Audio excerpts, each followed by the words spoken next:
Let's do it again. I'm doing it again. I'm doing it again. Good day, kabarangay. Welcome to Vox Sophia.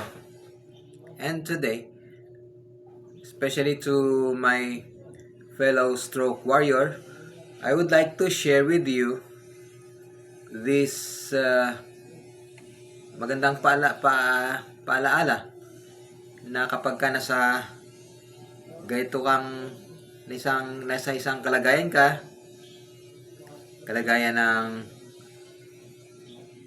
natutuwa, kalagayan na nagagalit, or kalagayan na nalulungkot, ito yung mga bagay na huwag mong gagawin. Ang ating kasaysayan ay puno ng ganitong pagkakamali. So we must learn from history. And so, una-una, huwag kang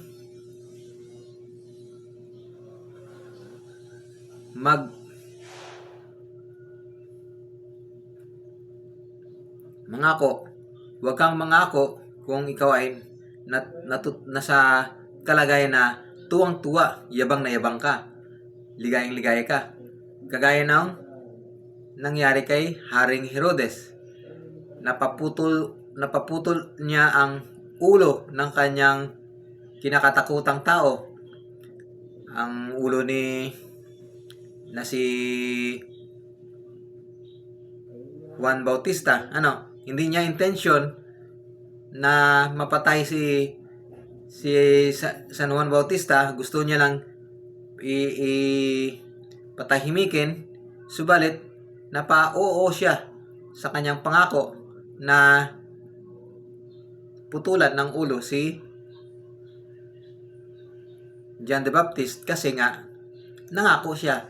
At kasi nangako siya sa gitna ng kanyang kasiyahan, tuwang-tuwa siya, yabang na yabang siya, birthday pa niya.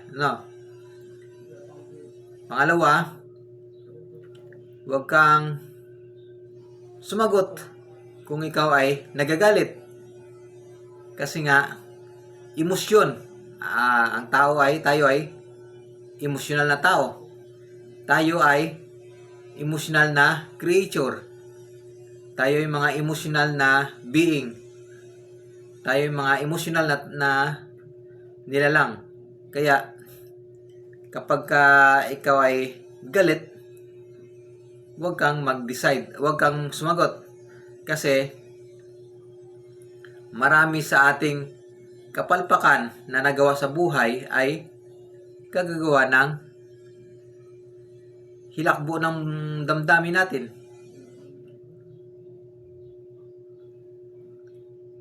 Walang pagpipigil, damdamin ang nagsasalita, hindi logic. Kaya kung ikaw ay galit, huwag kang sumagot.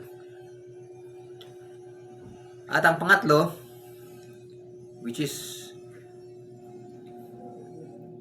mahalaga kasi buhay ang nakataya, huwag kang mag-decide kung ikaw ay malungkot. Unawain mo na ang kalungkutan ay dala ng gutom, pagod, at pagngulila. So, huwag kang mag-decide. Anything important, huwag kang mag-decide kung ikaw ay malungkot. Huwag. Kasi marami sa mga nagpapakamatay ay nag-decide na magpakamatay dahil nga sila ay nalulungkot. Iniwan ka lang jowa. Ang jowa nila ay jowa din ng iba. Yun lang po. Bye-bye. Maybe call you? Maybe.